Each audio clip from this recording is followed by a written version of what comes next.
Bom dia, tudo bem? A mensagem que Deus colocou para mim hoje, ela diz assim: seu propósito em Deus é único, por isso não há razão para se comparar aos outros. Senhor, tende misericórdia de nós. Perdoa, Pai, todos os nossos pecados, livra-nos de todo mal, nos afasta de tudo aquilo que não vem de Ti.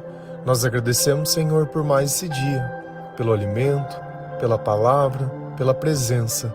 Aceita, Senhor, essa nossa oração, esse nosso louvor, pois nós Te amamos, bendizemos, adoramos. Somente Tu é o nosso Deus e em Ti confiamos.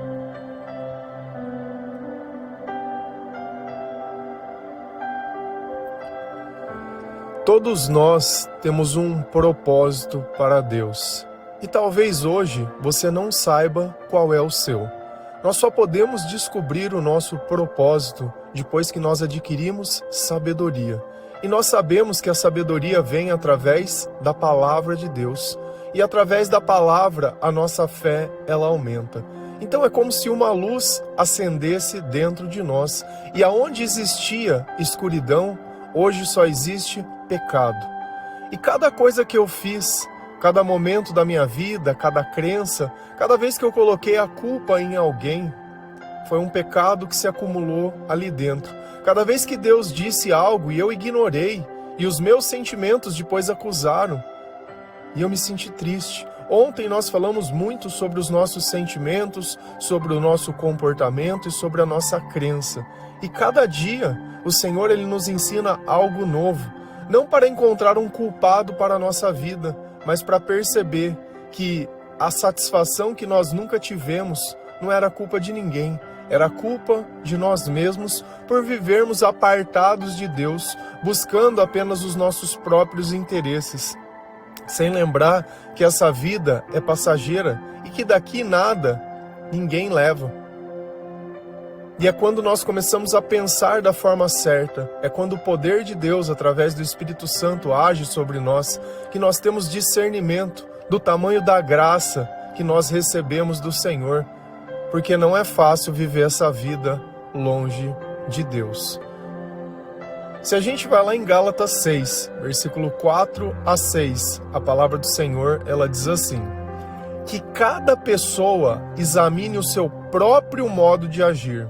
Se ele for bom, então a pessoa pode se orgulhar do que fez, sem precisar comparar o seu modo de agir com o dos outros, porque cada pessoa deve carregar a sua própria carga. A pessoa que está aprendendo o Evangelho de Cristo deve repartir todas as suas coisas boas com quem estiver ensinando. Não se enganem, ninguém zomba de Deus. O que uma pessoa plantar, é isso mesmo que ela colherá. Ontem, então, nós lemos Gálatas 5, quem estava conversando conosco? Paulo. E esse é o último capítulo da carta de Gálatas. E eu resolvi trazer para vocês, para você entender qual é o próximo passo. Eu sempre cito a mesma coisa: olha, nós precisamos revisitar as coisas que nós fizemos. E tudo que eu falo no devocional existe uma razão, tanto prática, porque foi uma coisa que eu pratiquei, quanto bíblica, foi uma coisa que eu aprendi através da palavra. Porque se eu leio a palavra e eu não pratico, a palavra ela não serve de nada. Porque a palavra é sobre obedecer a Deus, é sobre obedecer os pensamentos que vêm de Deus, é sobre purificar o nosso comportamento, é sobre reconhecer as vezes que nós não agimos de acordo com aquilo que Deus ensina, e são muitas. Basta eu entrar no modo automático de viver, para que a minha vida ela comece a voltar novamente naquele padrão. Porque eu posso ter a sabedoria de Deus enquanto eu concordo com o que o Espírito diz. Porque a partir do momento que eu começo a discordar, que eu começo a questionar, que eu começo a querer explicar, que eu começo a querer ter a razão, que eu começo a querer puxar o passado, que eu começo a querer comparar com as coisas, novamente a minha vida ela entrou no modo escuridão. E se nós não vigiarmos, se nós não orarmos, se nós não prestarmos atenção no nosso comportamento, cada vez mais nós voltamos entrando para dentro. Por isso é importante as exortações, porque é como se eu estivesse voltando para a escuridão e alguém acendesse uma luz, novamente diz: olha, o caminho está por aqui. E isso é a coisa mais normal do mundo. O que não é normal é uma pessoa não aceitar que ela pode errar, ou achar que errado é a pessoa que exorta, a pessoa que mostra o que está escrito na palavra. Sábio é aquele que aprende com os erros dos outros e também com os próprios erros. O tolo nunca está errado. Ele sempre está certo. Que cada pessoa examine o seu próprio modo de agir. Ontem eu falei sobre as pessoas que tentam ler os pensamentos do outro. Ah, você fez isso por causa disso. Não, isso daqui foi isso. O que Deus está falando? Que cada pessoa examine o seu modo de agir. Então, se eu tiver que orar para ter algo, que eu ore pedindo para Deus que me dê sabedoria para enxergar o meu próprio comportamento. Porque muitas pessoas oram pedindo que o outro mude, como se você fosse perfeito, o outro não. Ó, Senhor, talvez você tenha alguém na sua família que ela tem um problema que é mais grave com o seu, mas pecador é pecador. Uma pessoa longe de Deus, que não é alcoólatra, uma pessoa longe de Deus alcoólatra, tem o mesmo destino. Talvez pelo fato de você pecar de uma forma mais branda ou diferente, ou outro ponto, a tua vida não ter chegado ainda em uma situação onde você vai ser empurrado por uma circunstância que antes você não tinha. E aquela pessoa ela já está um pouco mais adiantada que você nesse processo. Eu tenho que olhar muito bem para mim. Jesus ele é um espelho que mostra quem eu sou.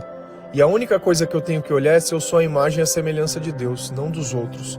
O que os outros fazem pouco importa. O que os outros são pouco importa. Os erros que os outros tiveram pouco importa. Se alguém te traiu, você não tem que se sentir traída, porque se você fez alguma coisa, não tenho vergonha. Vergonha de quê? Do pensamento dos outros? A maior parte das pessoas está endemoniada. Eu não sei o que você se importa com a opinião dos outros. A maior parte das pessoas está aí mentindo, achando normal, está aí alterando foto em coisa para enganar e está achando normal, está fazendo as coisas tudo errado e está achando normal, está vivendo que nem ontem nós vimos os frutos da natureza humana e está achando normal. E eu estou preocupado com o que essas pessoas pensam. E o que Deus pensa? Quando eu parei para pensar no que Deus pensa? Porque se Deus não muda o meu próprio comportamento, Ele vai mudar o comportamento de quem?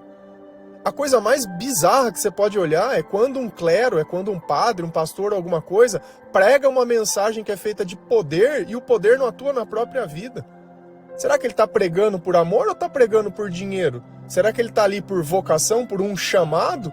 Ou está ali porque ele pensou que ali seria o lugar mais seguro para ele poder praticar as coisas e ninguém perceber? E é isso. Ao invés de você colocar a tua esperança em Jesus, que foi o único perfeito.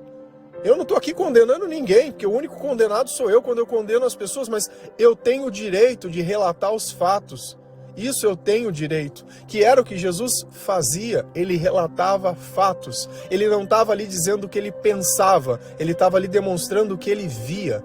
Então ele pegava um fato, era uma atitude, era concreto, não era especulativo, não era no campo das ideias, que é onde o diabo trabalha, nas ideias e na mente das pessoas. Não, era um fato. E fatos nós podemos usar, mas eu devo fazer o quê? Examinar o meu próprio modo de agir, segundo quem? Segundo os outros? Porque a pessoa ela faz uma coisa que eu não faço, eu sou ótimo e ela não. Segundo a palavra de Deus. O que Deus diz que é o certo, o que Deus diz que é o errado e mais, passando pelo crivo dos meus sentimentos, porque se eu sofro pela forma que eu vivo, eu não vivo perto de Deus. Se eu me sinto triste, se eu sinto desanimado, se eu me sinto sobrecarregado, se eu não estou suportando uma situação, então aquela situação não vem de Deus. Ou talvez não seja para mim estar naquele lugar, naquele instante, porque é assim que Deus ele nos guia, através dos nossos pensamentos. Se ele for bom, então a pessoa deve se orgulhar do que fez. Então se eu examino tudo aquilo que eu faço e vejo que é bom, aqui nós temos que tomar cuidado com essa palavra orgulho, porque o orgulho é a raiz de todo mal e de todo pecado. Mas o orgulho que Deus fala na Bíblia, nesse sentido, é quando eu acho que eu sou autossuficiente, que eu não preciso de Deus para nada, que eu conquistei, que eu fiz, é o meu. Aqui, se a gente olhar outras traduções da Bíblia, ele vai usar uma palavra que eu gosto muito, que é satisfação. Se ele for bom, então a pessoa pode se sentir satisfeita pelo que fez. Aí eu sei que foi Deus que me ajudou a fazer. Porque tudo que o homem planta sem Deus não traz satisfação. Não traz algo que pode preencher dentro. Talvez traga algo que ele possa se gabar para outras pessoas, que as pessoas possam invejar. Mas não se torna satisfeito. Isso não equilibra dentro da pessoa o sentimento. Aquele sentimento de busca, ele não passa. Aquela dependência emocional, ela não passa. Então Deus está dizendo, olha, o segredo está em uma coisa. Olhem a forma que vocês viveram. Veja se aquilo foi a forma que eu ensinei vocês viverem. Se aqueles momentos vocês estavam comigo. Se vocês estavam, foi bom. Com certeza foi bom, mas se vocês não estavam comigo, foi ruim. E é assim que nós avaliamos a nossa vida. Como que eu posso ter algo bom longe de Deus? Se eu pudesse ter algo bom longe de Deus, eu não precisava de Deus. Se eu pudesse amar sem Deus, para que Deus ia dizer que Ele era o amor? Se eu pudesse dizer a verdade sem Deus, para que Jesus ia dizer que Ele era a verdade? Se eu pudesse ter um caminho sem Deus, para que Deus diria que Ele é o caminho? Então, ou Jesus é mentiroso, ou eu sou mentiroso. Eu sou mentiroso. Eu prefiro acreditar que eu minto do que Jesus mente.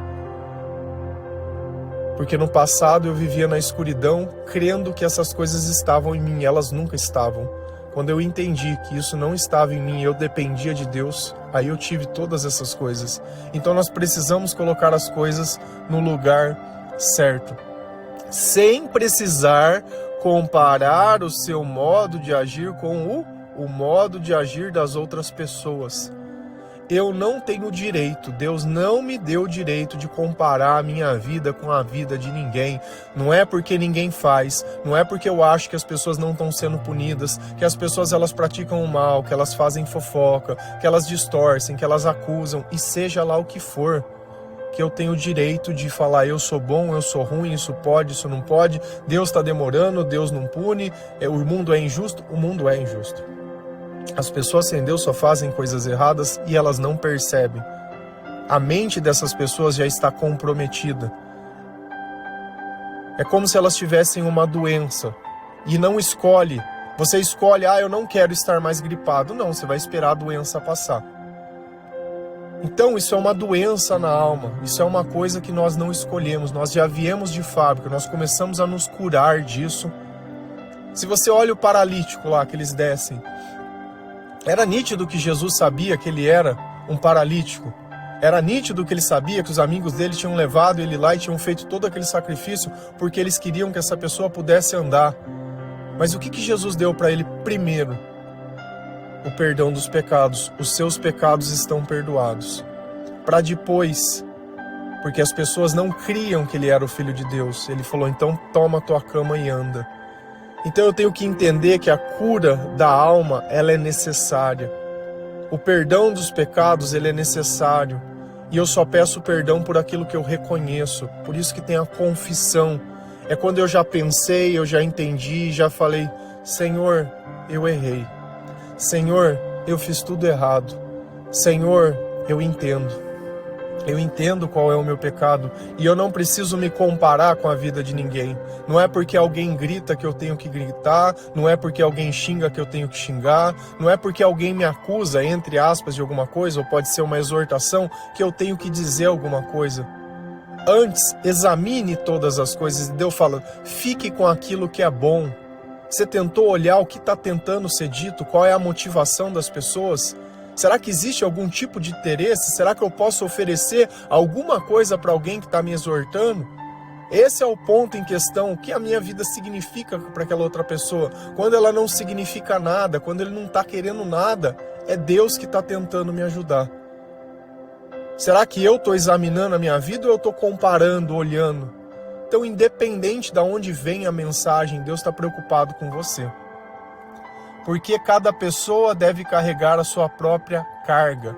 Em outras traduções, cada pessoa vai ficar com a consequência dos seus próprios atos. Aquilo que você fizer vai ficar em você. Se você não perdoar, vai doer no teu coração, mesmo que a outra pessoa não perdoe, também vai doer no coração dela. Então essa carga que Deus fala é, cada vez que vocês desobedecerem, cada vez que vocês não aceitarem, cada vez que vocês insistirem em querer ter a razão, Deus não pediu para ter a razão, Deus pediu para amar, Deus pediu para perdoar, Deus pediu para não julgar, Deus pediu para mim aceitar. Foi esses os pedidos que Deus fez.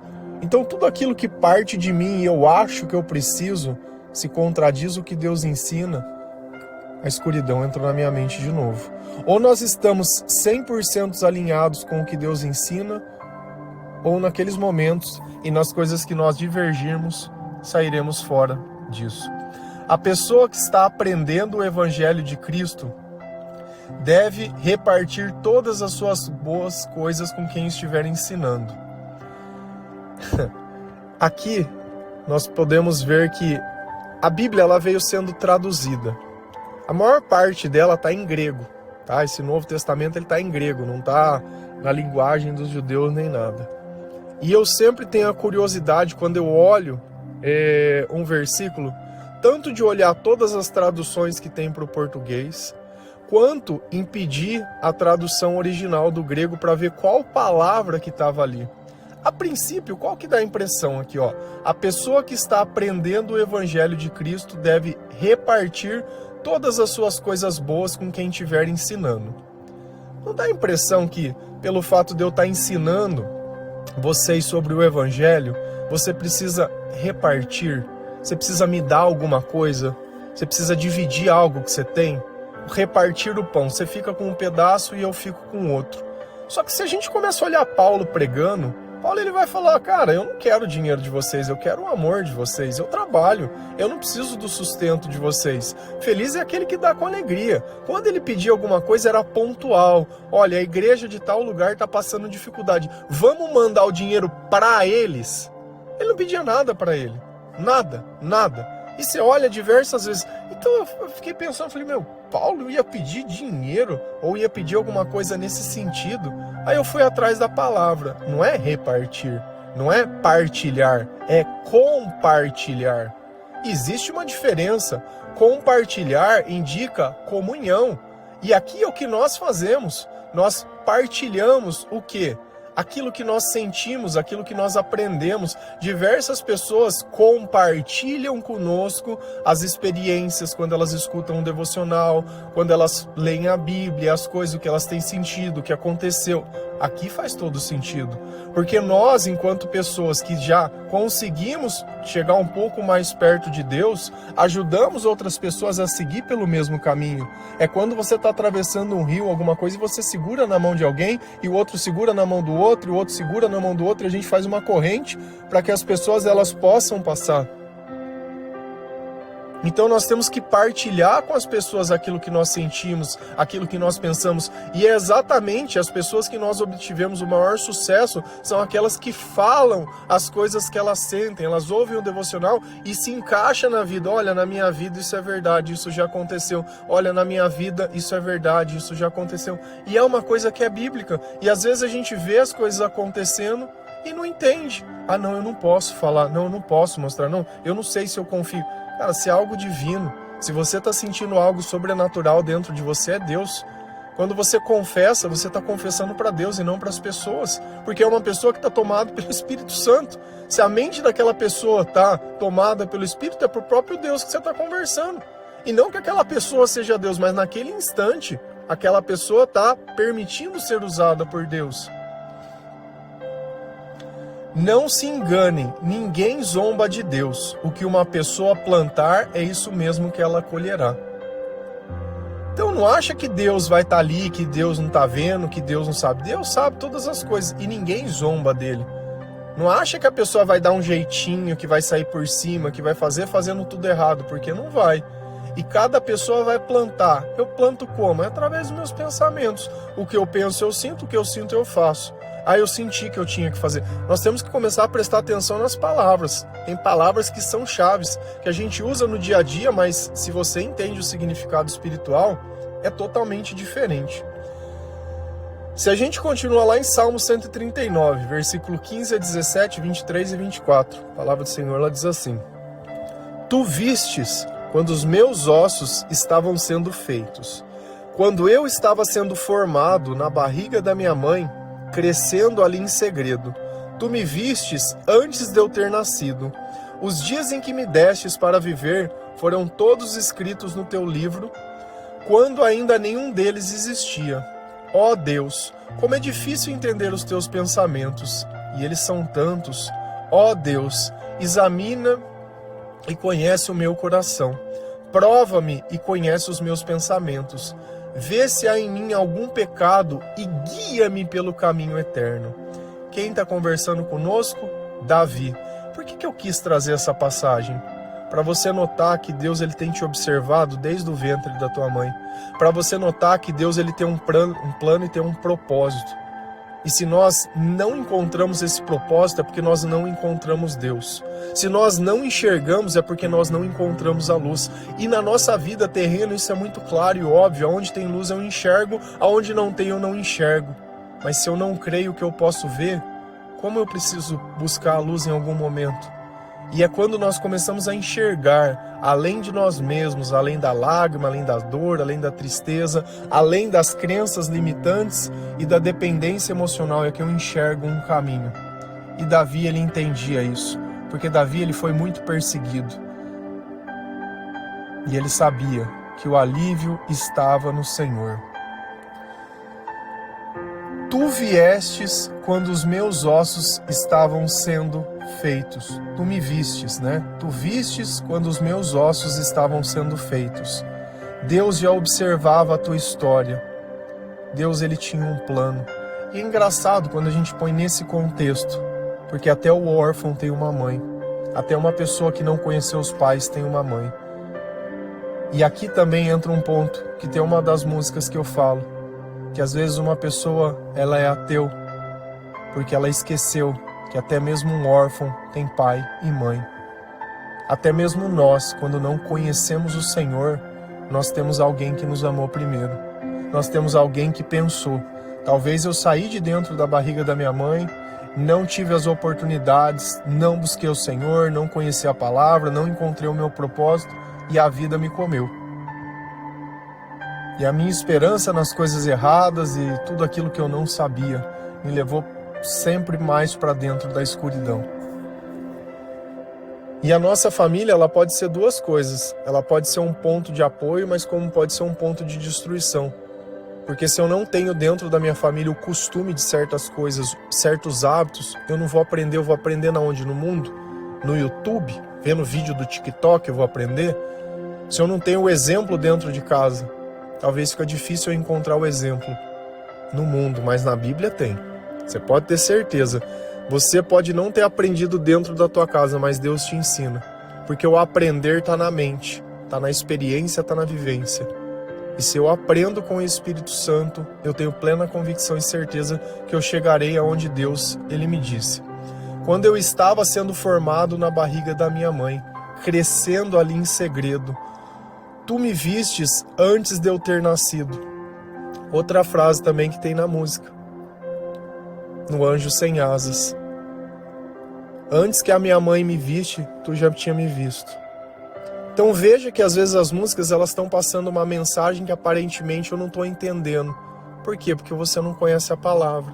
Mas conforme nós vamos lendo os Salmos, lendo os Provérbios, o Novo Testamento e tudo, não só ficar rifando, mas lendo, procurando Jesus, procurando comportamento de pessoas que já passaram pelas mesmas coisas que eu.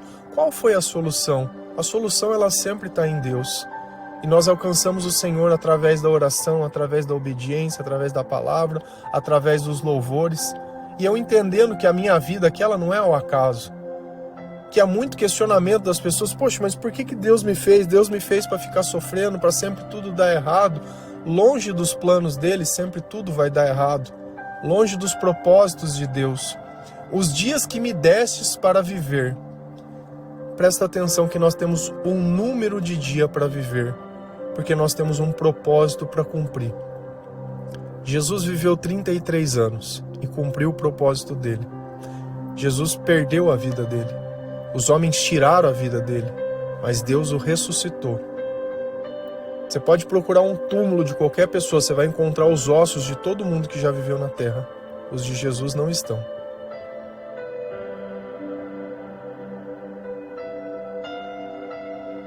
Presta sempre atenção nas coisas. Presta atenção nos fatos, presta atenção nos indícios. Eu posso duvidar que Deus existe, mas que você está em 2025 depois de Cristo, isso você não pode negar. Alguma coisa aconteceu há 2025 anos atrás. Alguma coisa aconteceu. Já que eu tenho um número limitado de dias para viver, os dias que me destes para viver foram todos escritos no teu livro, quando ainda nenhum deles existia. Então, quando Deus ele escreveu a história de Davi, quando Deus ele escreveu a minha história e a tua história, nós não existíamos ainda. Deus ele estava observando você nascendo e já tinha um plano para você. Você não ia ser jogado ali e não ia saber o que ia fazer. Ele já sabia. A questão é, você sabe? Será que eu vou aprender comparando a minha vida com outras pessoas? Será que Deus falou, ele vai ser igual a fulaninho? O sonho dele é ser o sonho do pai dele. O sonho dele é o que a mãe dele escolheu. O sonho dele é satisfazer as pessoas. Ou Deus tem um propósito para a tua vida que é seu. Que às vezes vai estar em comum com certas coisas e outras vezes não vão ter nada em comum. Será que no plano de Deus a pessoa que você escolheu é a pessoa que Deus escolheu? Ou será que essa é a razão que vocês tanto brigam, xingam ou se agridem? Será que esse é o amor que você escolheu pelas razões de Deus? Ou porque é o que estava ali? Ou porque você escolheu pelo que você achava? Ou foi pela paixão? Ou foi por outras coisas? Você entende que se não encaixar dentro do livro de Deus não adianta nada. E o que é o pecado? O que é a transgressão? É cada vez que no livro da nossa vida estava escrito para a gente fazer uma coisa e a gente não fez. E Deus foi lá e riscou. Ó, esse ele não fez, isso ele não fez, esse ele fez, isso ele não fez. Por isso que fala que apaga as transgressões, apaga os pecados. Deus vai lá e tira aquela mancha que você tinha. Pensa que você tem um caderno que você está ali escrevendo. E quando você erra, o que você faz? Você rabisca em cima. Não tem lick paper para passar ali. Se nós não temos Jesus, nós não começamos a ter um direcionamento. Quem vai traduzir esse livro para nós? Quem vai colocar dentro da nossa mente? É um livro que é discernido de forma espiritual. Ó Deus, como é difícil entender os teus pensamentos, e eles são tantos. Como é difícil entender o quê? Pensamentos? Nossa, por onde que Deus fala conosco? Pelos pensamentos. Nossa, mas isso é uma interpretação. Está escrito na palavra. É isso que eu falo. Você tem maturidade espiritual para entender o que cada palavra significa? Porque uma pessoa que não conhece a Deus, ela vai ver pensamento. Ai, eu fico pensando o tempo inteiro. Ai, minha cabeça... Ai, eu não paro. Minha cabeça tem TDAH aqui, eu tenho hiperatividade. Cara, é uma batalha que é feita na nossa mente. Se Deus não está com você, você não tem paz. Você vai ter uma perturbação e é só isso. É só isso. E os pensamentos de Deus são tantos? São tantos. E se eu não tiver a capacidade de entender o que Deus fala, porque eu aprendi no comportamento de Jesus, eu aprendi comparando a minha vida com antes, que aquela experiência de antes de você começar a ler a Bíblia, você escrever num pedaço de papel como você está se sentindo e guardar. E no final você escreve de novo, porque se você escreveu o que você está sentindo, você escreveu o que você está pensando. Veja se é a mesma pessoa. E depois você me fala se não existe um Deus que você pode provar através de uma experiência. Só que você precisa gastar tempo nas coisas que vêm de Deus para saber o que é Deus. Ó Deus, examina-me e conhece o meu coração. Então, beleza, Deus ele conhece o nosso coração. Ele sabe da vontade que a gente tem muitas vezes de fazer o certo. Mas ele também sabe que sem a gente confessar os nossos pecados, sem a presença dele, sem o poder dele, nós nunca vamos fazer isso. Prova-me e conhece os meus pensamentos. Onde que ele foi de novo? Onde vai ser provado? Nos pensamentos. Mas por que nos pensamentos? Porque se os meus pensamentos me fizerem sentir, eu faço.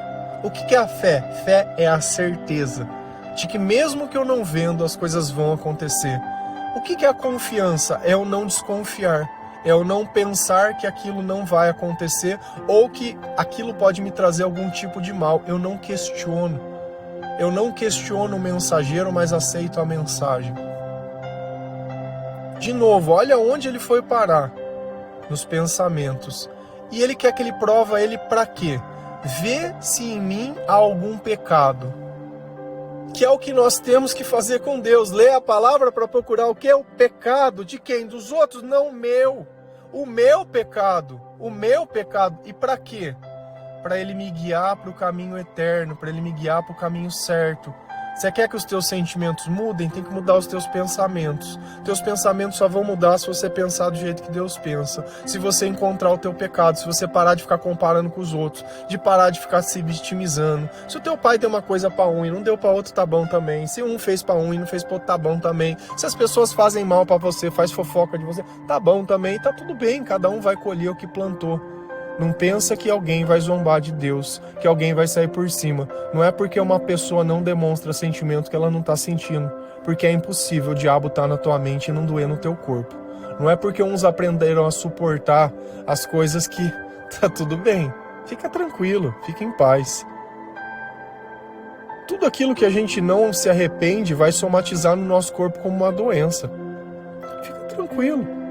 Vai ter para todo mundo. Cada um vai colher exatamente o que plantou. E eu não estou desejando mal para ninguém. Quem plantar o bem, que receba o bem. Quem plantar o mal, que receba o mal. O nosso livro da vida está lá. E é isso. Simples assim. Amém? Que Deus ele possa nos guiar ao nosso propósito. Que nós possamos nos arrepender sem nos comparar com ninguém. Obrigado, Senhor, pela sua palavra. Pelo alimento que não nos falta a cada dia. Obrigado pela paciência, meu Deus. Como nós erramos, como nós somos falhos, como nós somos teimosos.